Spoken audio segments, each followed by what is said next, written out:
Hello, my dear student of class 11 science. As you know that today is your first class in class 11 science. So if we have a mathematics, so we have to go for the first chapter, and the book is NCRT mathematics, as you know. So in class 11 science, NCRT will be continue, as you know, and side by side we have to go for RD Sharma. RD Sharma is a side book which help you to enhance your knowledge. Clear. So आपको market से RD Sharma लेनी है और NCRT लेनी है। NCRT के जो questions हैं उनको मैं भी लिख करके आपको PDF सेंड करूँगा, जैसे कि आप देख सकते हैं कि मैंने आज आपके ग्रुप में एक PDF भी सेंड की है। ठीक है। और मुझे अभी वो PDF एक्सप्लेन भी करनी है आपको भेजने के साथ साथ, बिकॉज मैथमेटिक्स है तो इतना ईजिली समझ में भी नहीं आता है। तो सबसे पहले आप देखिए अपनी स्क्रीन पर फटाफट ये फर्स्ट चैप्टर सेट। और सबसे पहले आपको यहाँ पे समझना पड़ेगा कि भाई सेट की डेफिनेशन क्या होती है, किसको बोलते हैं सेट, सेट होता क्या है, कैसे लिखते हैं और कितने उसका मेथड है लिखने के लिए, वो आपको सब कुछ यहाँ पे समझना पड़ेगा। चलिए, तो सबसे पहले हम शुरू करते हैं अपना फर्स्ट चैप्टर सेट थ्योरी। और आपके पास यदि बुक है तो कोई प्रॉब्लम नहीं है, यदि नहीं है तो कोई बात नहीं, आप उसको अरेंज कर लेना आराम से। आपके पास आपका किसी बड़े भाई और किसी बड़ी बहन या फिर किसी फ्रेंड के यहाँ पे अवेलेबल हो तो आप उससे भी ले सकते हैं, क्योंकि सिलेबस तो सेम ही होता है, कोई चेंज नहीं है। तो ये आपकी चॉइस है कि आप क्या करना चाहेंगे। चलिए, सो डेफिनेशन आती है कि सेट की डेफिनेशन क्या है, किसको बोलेंगे आप। दरअसल सेट अपने आप में एक वेल डिफाइंड कलेक्शन होता है डिस्टिंक्ट ऑब्जेक्ट का।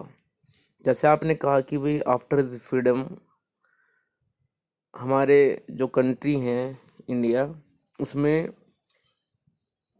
सीक्वेंस के हिसाब से अब तक जो प्रधानमंत्री बने हैं, प्राइम मिनिस्टर बने हैं हमारे इंडिया में, उनको यदि आप एक ग्रुप में रख दें तो हम उसको सेट बोल देंगे।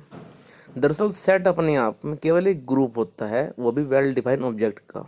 जैसे आपने कहा कि हमारे यूपी में अब तक जितने CM हुए हैं उनका एक ग्रुप बनाएंगे हम, तो हम उस ग्रुप को सेट बोल सकते हैं। सो ये आपको ध्यान रखना है कि सेट अपने आप में सिंपली केवल एक कलेक्शन होता है, कलेक्शन डिस्टिंक्ट ऑब्जेक्ट का। ऐसा नहीं हो कि भाई उसमें आप एक ही नाम को कई बार रिपीट कर रहे हैं, तो ऐसा नहीं करना है। सेट के अंदर ऑब्जेक्ट एक ही बार आता है, वो दोबारा रिपीट नहीं होता है। ठीक है। तो जैसा कि आप देख रहे हैं अपने पेज पर, आपको ध्यान रखना है जो सेट की डेफिनेशन है, set is a well defined collection of distinct object. यहाँ पे एक वर्ड यूज़ किया गया है वेल डिफाइन, इस वर्ड को समझिए आप। दरअसल जो ये वेल डिफाइन है, वेल डिफाइन का मतलब ये होता है कि जो अपने आप में डिफाइन हो अच्छी तरह से, जिसको आप इजीली लिख सकें, जो आपके लिमिट के अंदर है। मीन्स वहाँ पे कन्फ्यूजन का कोई चांस ना रहे। जैसे अब मैं आपसे बोलता हूँ कि आप एक ग्रुप बनाइए और जिसमें आप अच्छे बैट्समैन की जो नेमिंग है वो कीजिए। अब यहाँ प्रॉब्लम आ जाएगी। मैंने कहा अच्छे बैट्समैन। अब हमारे यहाँ पे जो क्रिकेट चलता है वो चलता है 3 फॉर्मेट में, T20, टेस्ट मैच और वनडे। तो मैंने आपको यहाँ पे क्लियरली ये बात नहीं दी कि मैं किस फॉर्मेट के रिगार्डिंग बात कर रहा हूँ। मुझे कलेक्शन तो करना है जो अच्छे बैट्समैन हैं through out the world, India, Australia, सभी के जो अच्छे बैट्समैन मुझे वो लेने हैं। लेकिन मैंने यहाँ पे क्लियर नहीं किया कि मैं किस फॉर्मेट के लिए जा रहा हूँ। इट मीन्स कन्फ्यूज़न है क्वेश्चन में कहीं ना कहीं। समझ में आ रहा है कुछ? तो जब क्वेश्चन में कन्फ्यूज़न आ जाए, इट मीन्स वो वेल डिफाइन नहीं है, वो अच्छे से डिफाइन किया ही नहीं गया। समझ में आया ना कुछ? जैसे अब मैं बोल दूँ a set of all animals in the world. अब इस वर्ल्ड में तो पता नहीं एनिमल कौन कौन है, कितने यहाँ पे स्पीसीज़ हैं एनिमल्स की, उन सबको थोड़ा ना आप लिख पाएंगे, आपकी लिमिट में नहीं है। सो क्वेश्चन अपने आप में क्लियर हो, आपकी लिमिट में हो, उसको आप लिख सकें क्लियर, तो उसको बोलते हैं वेल डिफाइन। समझ में आ रहा है? क्लियर। अब मैं आपसे बोल दूं a collection of of poets. अब मैंने पोइट में यहाँ पे आपको कलेक्शन करने के लिए बोल दिया पोइट्स का, लेकिन मैंने यहाँ पे क्लियर नहीं किया कि मैं किसकी रिगार्डिंग कर रहा हूँ। समझ में आया ना, मैं पोइट्री की रिगार्डिंग कर रहा हूँ या फिर मैं किसके रिगार्डिंग कर रहा हूँ। मैंने यहाँ पे फील्ड, जो फील्ड है उनका स्पेशल, वो यहाँ पे ओपन नहीं किया। क्लियर? इट मीन्स क्वेश्चन में कहीं ना कहीं कन्फ्यूज़न है, और जब कन्फ्यूज़न है तो अपने यहाँ में वेल डिफाइन नहीं रहा। तो ध्यान रखना है, सेट की डेफिनेशन है, a set is a well defined collection of distinct object. ये आप स्टेटमेंट याद रखेंगे, ठीक है। ये सेट की डेफिनेशन है कि सेट अपने आप में वेल डिफाइन कलेक्शन है डिस्टिंक्ट ऑब्जेक्ट का। ऑब्जेक्ट में be a human being, any animal, alphabets, numeric numbers 1 2 3 4 5 and so on. So object means multiple task. Clear? चलिए, उसके बाद मैंने यहाँ पे नीचे की तरफ कुछ सिंबल यूज़ किए हैं, जैसे capital N, capital Z, capital Q, capital R, Z plus, Q plus, R plus. तो ये अपने आप में क्या है ज़रा वो समझ लीजिए फटाफट, क्योंकि आगे हम इन सिंबल को यूज़ करेंगे। अब यदि आपको इन सिंबल्स के बारे में नहीं बताया गया तो फिर आपके सामने प्रॉब्लम क्रिएट होगी आगे कि सर एन का मतलब क्या है, क्यू प्लस का मतलब क्या है, आर प्लस का मतलब क्या है। तो सुनिए, कैपिटल एन का मतलब है set of all natural numbers. Natural number means 1 2 3 4 5 and so on. Capital Z का मतलब है set of all integer. Integer means 0 1 2 3 4 5 right side में, और -1 -2 -3 वो लेफ्ट साइड में। इंटीजर में क्या होता है, निगेटिव भी होते हैं, पॉजिटिव भी होते हैं, साथ में ज़ीरो भी होता है। चलिए, इसके बाद क्यू को तो आप बचपन से पढ़ते आ रहे हैं from the class 6th। Q means a rational number, और रेशनल नंबर को आप जानते ही हैं। रेशनल नंबर क्या होते हैं, a number which can be express in the form of P upon Q, where P and Q both are integer, Q never equals to 0 and the common factor of P and Q should be 1. So it is the definition of Q. Capital Q means the set of all rational number. Remember it. Capital R represent the set of all real numbers. And real numbers, you know very well. Real numbers is the group of from minus infinite to infinite. Minus infinite से और plus infinite के बीच में जितने भी number हैं उन सबको यदि आप एक ग्रुप बना लें तो उसको बोलते हैं capital R means real number. Real number में सारे रेशनल, इरेशनल, इंटीजर, नेचुरल अपने आप में सब इंक्लूड होते हैं, ये बात आप ध्यान रखें। इसके बाद capital R means set of all real number. उसके बाद Z positive means this set of positive integer. ठीक है, ये बात आप याद रखें। जेड पॉजिटिव का मतलब क्या है, सेट ऑफ पॉजिटिव इंटीजर। उसी तरह से क्यू पॉजिटिव अपने आप में हो गया set of positive rational number. उसके बाद R positive means set of positive real numbers. Clear? चलिए आगे। तो उसके बाद में किसी भी सेट को लिखने के लिए दो तरीके होते हैं।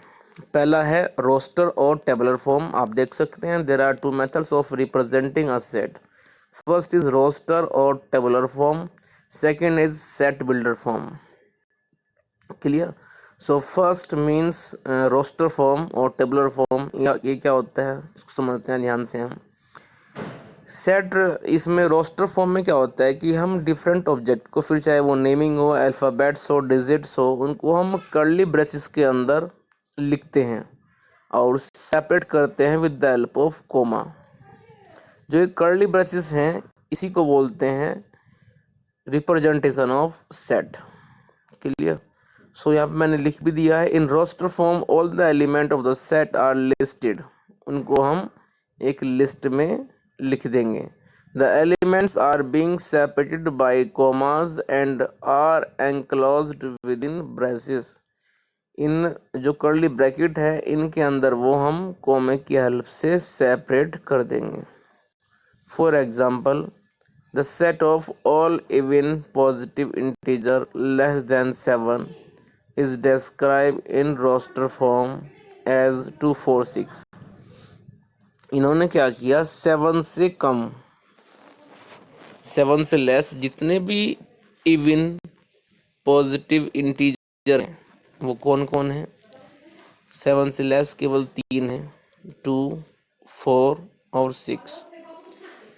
तो इन्होंने क्या किया, यहाँ पे मैंने क्या किया, 2, 4, 6 को कर्ली ब्रेसेस के अंदर लिख दिया है मैंने। चलिए उसके बाद में सम और examples of the roster form are as, इसमें देखिए आप a part, this set of all natural number which divide 42।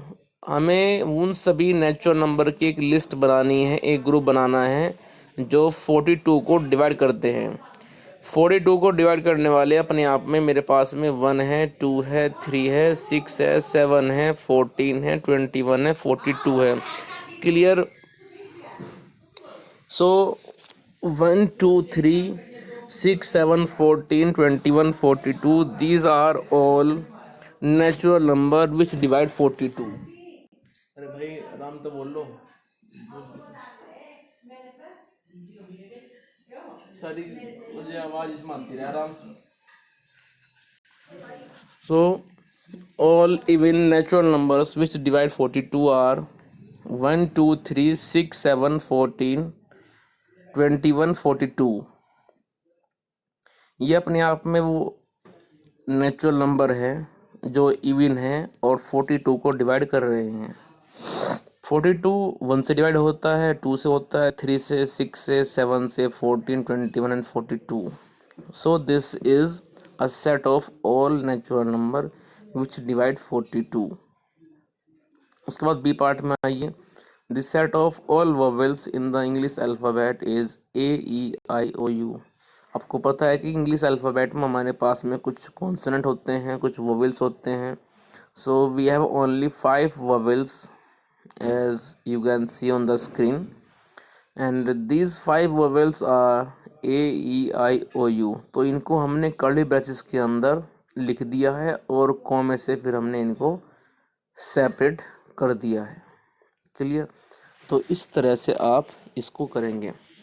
तो दोबारा फिर समझिए, सेट अपने आप में एक वेल डिफाइंड कलेक्शन है, वो भी डिस्टिंक्ट ऑब्जेक्ट का। ठीक है, सेट को हम लिखते हैं कर्ली ब्रैकेट्स के अंदर, उनको हम कॉमे की हेल्प से सेपरेट करते हैं और कर्ली ब्रैकेट्स के अंदर जो लिखे जाएंगे वो यहाँ पे अल्फ़ाबेट्स, डिजिट, नेमिंग कुछ भी हो सकते हैं। बस अपने आप में वेल डिफाइन होने चाहिए, आपके लिमिट में होने चाहिए, जिनको आप लिख सकें, जिनको आप आराम से विदाउट कन्फ्यूज़न, आपको कन्फ्यूज़न ना हो। यहाँ पे मेन बात है कन्फ्यूज़न होना। देखो क्वेश्चन यदि क्लियर नहीं होगा तो कन्फ्यूजन तो होगा ही, और यदि क्वेश्चन क्लियर नहीं है तो सिंपली आप उसको लिख देना, it is not set clear. ठीक है। सो फर्स्ट फॉर्म जो सेट को लिखने की थी, रोस्टर फॉर्म, जिसको हम बोलते हैं टेबलर फॉर्म, भी अपने आप में ये पूरी हो गई। ये फॉर्म आसान होती है क्योंकि इसमें सिर्फ हमें क्या करना पड़ता है, कर्ली ब्रैकेट्स के अंदर हम एलिमेंट्स को कोमे की हेल्प से सेपरेट कर देते हैं और उनको फिर हम इजीली लिख देते हैं। अब चलिए set builder form. Set builder form जैसे आपको नाम से चल रहा है पता है कि भाई सेट बिल्डर फॉर्म में क्या होगा, सिंपली आपको एक रूल फॉलो करना पड़ता है। ठीक है, और उस रूल को फॉलो करते हुए आप सेट को बिल्डअप करेंगे। एक ऐसी फॉर्म जो सेट को बिल्डअप करेगी उसी को बोलते हैं सेट बिल्डर फॉर्म। क्लियर। तो आप देखिए फटाफट अपनी स्क्रीन के टॉप पर, यहाँ पे सी पार्ट है, this set of all odd natural number is represented by 1, 3, 5, 7। इन्होंने एक ग्रुप बनाया है ऑड नेचुरल नंबर्स का, और 1, 3, 5, 7 एंड सो ऑन। तो ये भी अपने आप में एक ग्रुप है। नीचे फिर ये जो डॉट लगी हुई हैं इस सेट के अंदर, by 1, 3, 5, 7 and so on, The dots tells us that the list of all odd numbers continue indefinitely. यहाँ पे मैंने इसलिए लिखा है इस बात को क्योंकि बच्चे ये समझ सकते हैं कि सर ने यहाँ पे तो डॉट लगा करके छोड़ दिया है इसको। दरअसल डॉट लगाने का पर्पस क्या है? अब हम ये तो जानते हैं कि भाई हमारे पास में ओड नेचुरल नंबर है। अब ओड नेचुरल नंबर तो हमारे पास में बहुत सारे होते हैं जिनको हम नहीं लिख सकते, ठीक है। सो यहाँ पे जो डॉट लगाया गया है, इस डॉट का मतलब बेसिकली बस इतना है कि ये प्रोसेस ऐसे ही चलता रहेगा। 1 3 5 7 7 के बाद में आ जाएगा फिर 9, इस तरह से। क्लियर? चलिए, तो यहाँ पे कुल मिलाकर के जो फर्स्ट फॉर्म थी वो फिनिश हो गई। आगे पढ़िए remark. In roster form the order in which the elements are listed is immaterial. यानी कि यहाँ पे ये बताना चाह रहा हूँ आपको मैं कि जैसा आपने इस सी पार्ट में कर्ली ब्रेसेस के अंदर 1 लिखा है, फिर 3 लिखा है, 5 लिखा है, 7 लिखा है, तो इसको आप सीक्वेंस से यदि नहीं भी लिखते हैं तो कोई भी इस पर इफेक्ट नहीं पड़ता है। मीन्स इसी बात को आप ऐसे भी लिख सकते हैं कि 3, 1, 7, 5। इट मीन्स यहाँ पे सीक्वेंस या फिर कोई ऑर्डर 1 3 के बाद आए, 3 1 के बाद आए, ए बी के बाद आए या बी ए के बाद आए, यहाँ पे इस बात से कोई भी इफेक्ट नहीं पड़ता है। यही बात आपको रिमार्क में समझाई भी गई है, ठीक है। यानी कि सेट के अंदर आप किसी एलिमेंट को कहीं पर भी लिख सकते हैं, उसका कोई ऑर्डर नहीं होता है। सेकंड फॉर्म पे आइए। सेकंड फॉर्म अपने आप में क्या है? Set builder form. Set builder form की जो डेफिनेशन है वो ध्यान से पढ़िए। All the element of a set possesses a single common property। Set के अंदर जितने भी एलिमेंट आएंगे वो उस सेट की प्रॉपर्टी को सेटिस्फाई करते हुए तब आएंगे। जैसे अब मान लो आप कहीं पे एडमिशन ले रहे हो तो पहले आपको टेस्ट ले जाएगा, टेस्ट आपने पास किया तो तब आपका एडमिशन के बारे में सोचेंगे। तो वैसे यहाँ बता रहे हैं कि भाई जितने भी एलिमेंट हैं, all the element of a set possesses a single common property। किसी सेट के जितने भी एलिमेंट होंगे वो सब अपने आप में एक सिंगल प्रॉपर्टी को फॉलो करते होंगे, और जो फॉलो नहीं करेंगे वो सेट में नहीं आएंगे। ये बात आगे लिख भी दी है मैंने। Which is not possessed by any element outside the set, ठीक है। For example, in the set curly braces A E I O U all the element possesses a common property, namely each of them is a vowel in English alphabet। तो कुल मिलाकर के जो ये set बना हुआ है इसमें ए ई आई ओ यू ये 5 हमारे पास में वोवेल्स हैं, और ये 5 के 5 अपने आप में एक कॉमन प्रॉपर्टी को फॉलो करते हैं। वो प्रॉपर्टी क्या है कि ये सब अपने आप में वोवेल है। क्लियर? चलिए आगे इसके बाद और एग्जांपल लेते हैं। तो वही बात फिर देखो नीचे यहाँ पे लिख भी दी मैंने। v equals to curly brackets x such that. जो ये लिखा हुआ है ना, 2 डॉट लगी हुई हैं, जो ये 2 डॉट्स लगी हुई हैं x के बाद में, इनको बोलते हैं हम such that. x such that x is a vowel in English alphabet. यानी कि ये जो a e i o u अपने आप में दिए हुए थे रोस्टर फॉर्म में, तो रोस्टर फॉर्म से हमने कन्वर्ट कर दिया है इसको सेट बिल्डर फॉर्म में। और कैसे किया? रूल बना x such that x is a vowel in English alphabet, ठीक है। तो जब हम एक इजी फॉर्म को कन्वर्ट करते हैं एक रूल के हिसाब से तो उसको बोलते हैं हम सेट बिल्डर फॉर्म। क्लियर? चलिए और एग्जांपल देखिए आगे। Write the solution set of equation X square plus X minus 2 equals to 0। Question में कहना चाह रहे हैं कि इक्वेशन है X square plus X minus 2, और इस इक्वेशन को आप कन्वर्ट कीजिए रोस्टर फॉर्म में। प्रॉब्लम यह है कि इसे हम कैसे कन्वर्ट करें रोस्टर फॉर्म में। समझ में आया ना? कोई बात नहीं, इसके आप फैक्टर कर लीजिए। फैक्टर करने के बाद इसकी ज़ीरोज निकाल लीजिए और ज़ीरोज निकालने के बाद उनको हम सेट के अंदर लिख देंगे।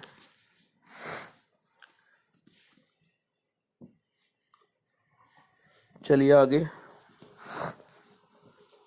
नेक्स्ट एग्जांपल देखिए। Right the set. अब दे दी गई आपको इस एग्जांपल में सेट बिल्डर फॉर्म और कन्वर्ट करवा रहे हैं इसको रोस्टर फॉर्म में। चलिए, x such that x is a positive integer and x square less than 40। वो कहना चाह रहे हैं कि x अपने आप में एक पॉजिटिव इंटीजर है और उसका स्क्वायर 40 से कम है। तो भाई जब x अपने आप में एक पॉजिटिव इंटीजर है और 40 से कम है तो उसको आप लिख दीजिए 146। 6 के बाद में आएगा फिर x is a positive integer and x square less than 40। अच्छा, यहाँ पे कहना चाह रहे हैं कि भाई x अपने आप में एक पॉजिटिव इंटीजर है, लेकिन जब उसका स्क्वायर करते हैं तो 40 से कम भी रहना चाहिए। तो इसलिए यहाँ पे केवल 1 2 3 4 5 6 तक ही आ पाएगा। ये अपने आप में पॉजिटिव इंटीजर भी हैं और साथ ही साथ जब इनका स्क्वायर करके हम देख रहे हैं तो वैल्यू मिल रही है लेस देन 40। क्लियर? चलिए मैं आपकी स्क्रीन पर अगला पेज शेयर करता हूँ।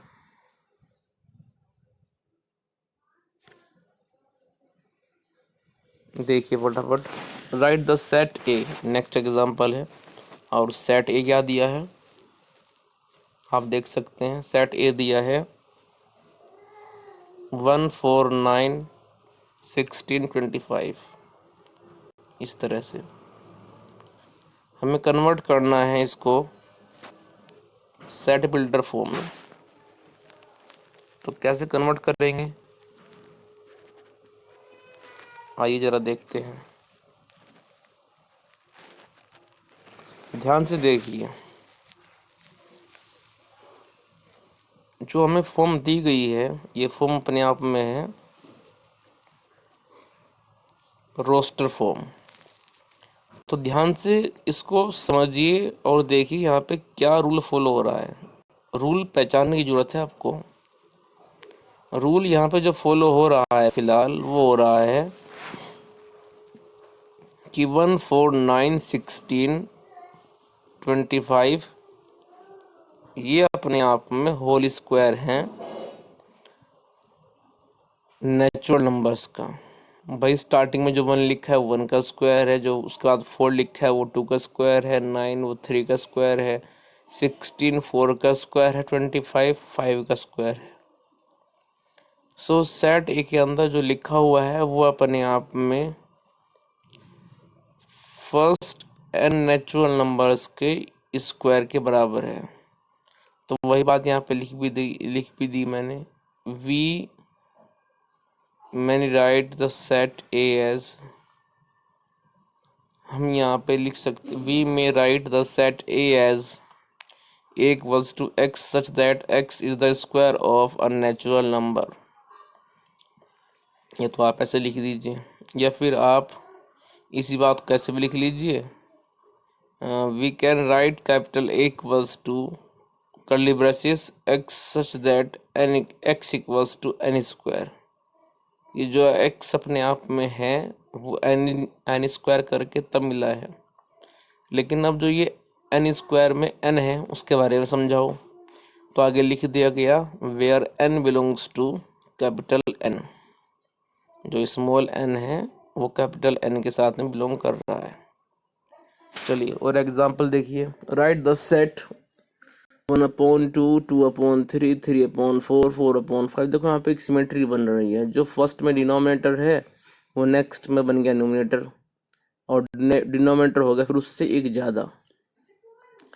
इट मीन्स इस बात को हम ऐसे लिख सकते हैं n/n+1, क्योंकि n/n+1 में जब आप n को 1 रखेंगे तो मिलेगी फर्स्ट टर्म मीन्स 1/2। फिर n को रखेंगे आप 2, फिर 3, फिर 4, फिर 5, फिर 6।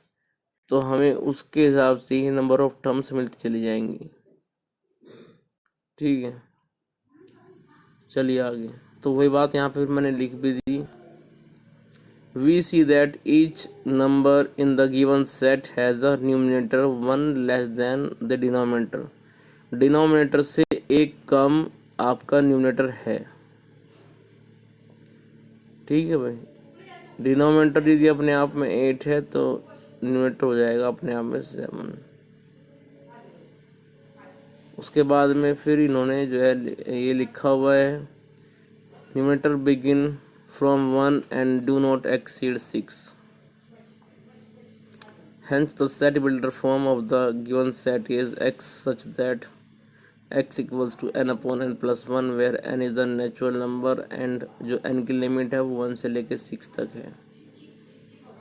ठीक है, चलिए इसके बाद चलते हैं आगे। एग्जाम्पल देखिए सबसे नीचे इस पेज के बॉटम पे। इस एग्जाम्पल में यदि आप ध्यान से देखें तो यहाँ पे एक तरफ तो लिखी हुई है रोस्टर फॉर्म और एक तरफ उनके सामने ही लिखी हुई है सेट बिल्डर फॉर्म। हमें मैचिंग करना है कि किस रोस्टर फॉर्म की कहाँ पर बिल्डर फॉर्म दी हुई है और किसी बिल्डर फॉर्म की कहाँ पे रोस्टर फॉर्म दी हुई है। तो कहने का मतलब है कि भाई एक बार एक तरफ रोस्टर फॉर्म है और एक तरफ सेट बिल्डर फॉर्म है। तो देखिए आप फर्स्ट में PRINCAL, तो ये अपने आप में प्रिंसिपल के अल्फ़ाबेट हैं। इट मीन्स जो फर्स्ट है वो जाएगा ऑप्शन नंबर डी पे, क्योंकि डी में लिखा है X that X is a letter of English word principle. इसके बाद चलिए आगे, सेकंड में दिया है 0। अब देखिए आप सोच करके कि 0 कहाँ पे आता है, सोचिए 0 कब आएगा।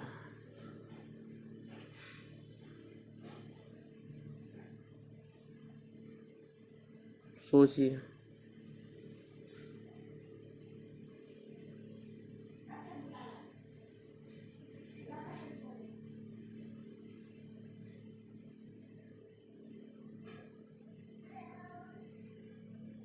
इसमें ऑप्शन नंबर थर्ड आएगा।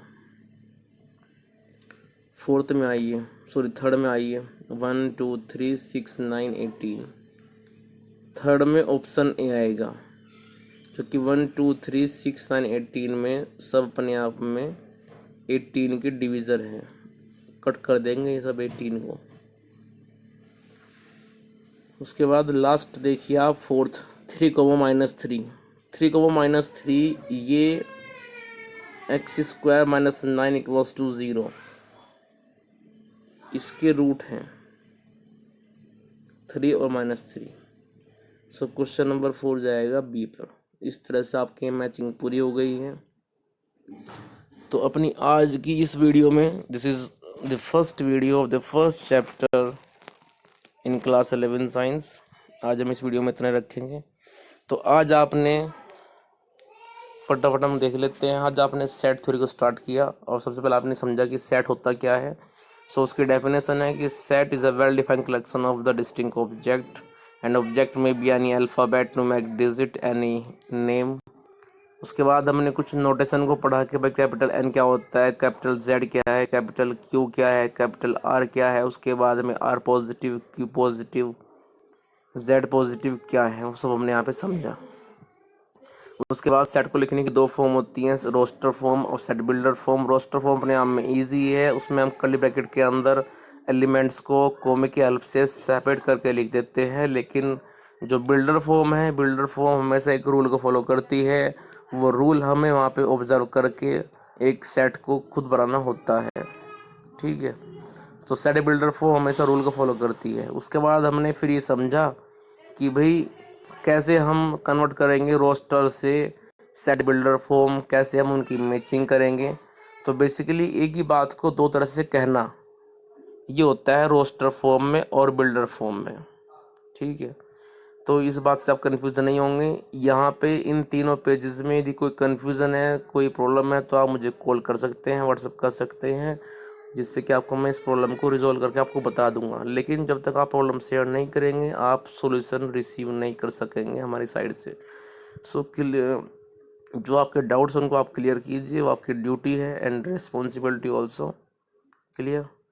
चलिए बाकी डिस्कस करेंगे फिर हम नेक्स्ट वीडियो में। आज इस वीडियो में इतना ही रखेंगे और इन सबको आपको अपनी एक नोटबुक ले लेंगे आप, जिस नोटबुक के अंदर आप जो आपको वर्क दिया जाएगा उसको आप मेंटेन करेंगे। नोटबुक बनाते रहें, ऐसा ना हो कि आप में से कोई बच्चा नोटबुक ना बनाए और बाद में कहे कि सर नोटबुक तो बनाने का टाइम ही नहीं मिला है। क्लियर? तो नोटबुक आप बनाते रहें। चलिए अभी इतना रखते हैं।